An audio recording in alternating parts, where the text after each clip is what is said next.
C'est le sacre de ce jeune et nouvel évêque de l'Église catholique orthodoxe apostolique de France qui a jeté de l'eau au feu sur les réseaux sociaux il y a quelques jours.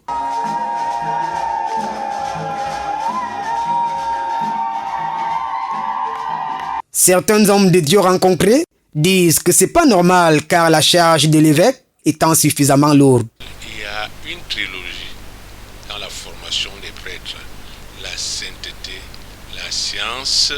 Rendu auprès des concernés, premier arrêt, domicile familial de feu Monseigneur Ignace III, au quartier Flan à Yaoundé, par ailleurs père du nouvel évêque, Monseigneur Ignace David IV. C'est encore une atmosphère de deuil et de tristesse qui se vit, car la famille n'a pas encore terminé de faire le deuil du fondateur de la cité de David. Pour comprendre pourquoi le nouvel évêque subit autant d'attaques de la part du clergé orthodoxe de France au Cameroun, un petit voyage à Fébé Village nous a permis d'avoir d'amples explications. La cité de David, ce joyau architectural et lieu de pèlerinage, reste le nœud du problème et probablement la cause du décès de son fondateur d'après des témoignages recueillis.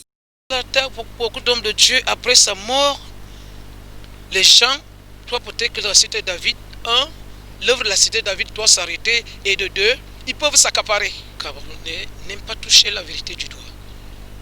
Mon fils a été sacré évêque, même pas un radis. Je n'ai pas dépensé 5 francs pour le sacre de mon fils, parce que son père a laissé la bulle de consécration à son ami intime. Mort du père aussi, il y a des traces, disons vraiment de quelques membres de l'église aussi d'abord. Il y a les traces des membres de l'église. La mort tragique du père, parce que le père décède d'un empoisonnement. Donc voilà comment est-ce que l'église essaie de monter les enquêtes. On se rend compte que le père est décédé parce qu'il y avait des personnes, des membres de l'église qui voulaient s'accaparer du site du père, du travail du père. Monseigneur Ignace David IV, depuis sa tendre enfance, a été moulé dans le sacerdoce et son sacre est la volonté manifeste de son défunt père. Son père l'a formé 8 ans jusqu'à nos jours. Son père l'a formé. Quand il ferme les yeux comme il est mort, il ne regrette pas.